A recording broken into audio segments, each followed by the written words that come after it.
let's talk about our determinants that can either contribute to or help prevent CVD.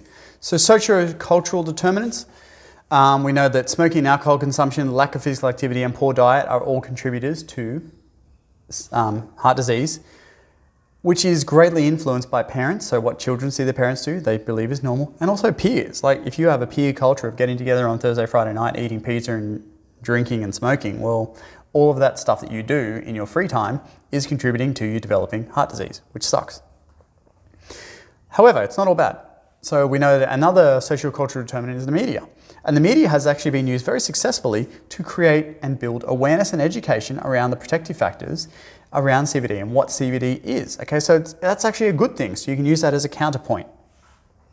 Socioeconomically, we know that SEDS experience higher rates of CVD, and that's mainly due to their higher increase of alcohol, smoking, their poor diet, so higher increase of processed foods, and lack of education around lifestyle diseases and protective factors. And lastly, our environmental factors. So the access to health facilities can either hinder or assist early intervention. So if you are someone who does see a doctor regularly because you can see a doctor regularly because they're just down the road, you are more likely to be able to experience early intervention if you do have high blood pressure or high cholesterol, and something can be done so you don't suffer heart disease.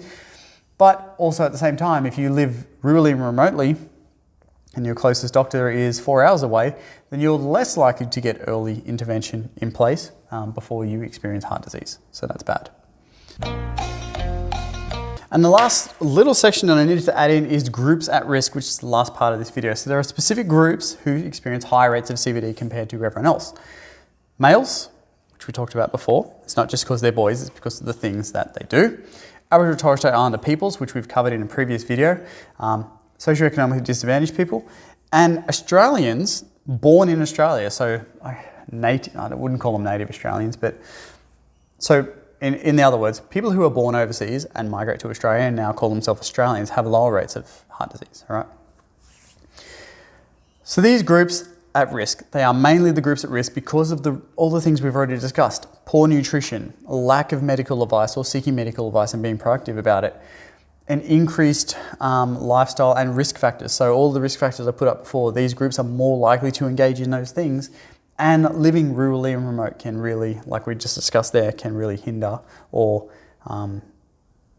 contribute to development of heart disease. So that is the summarized version of heart disease. Like I said, the notes are very much more detailed than this video was. Please do take the time to read the notes and add in any information that you can. But that is all for today. Thanks, bye.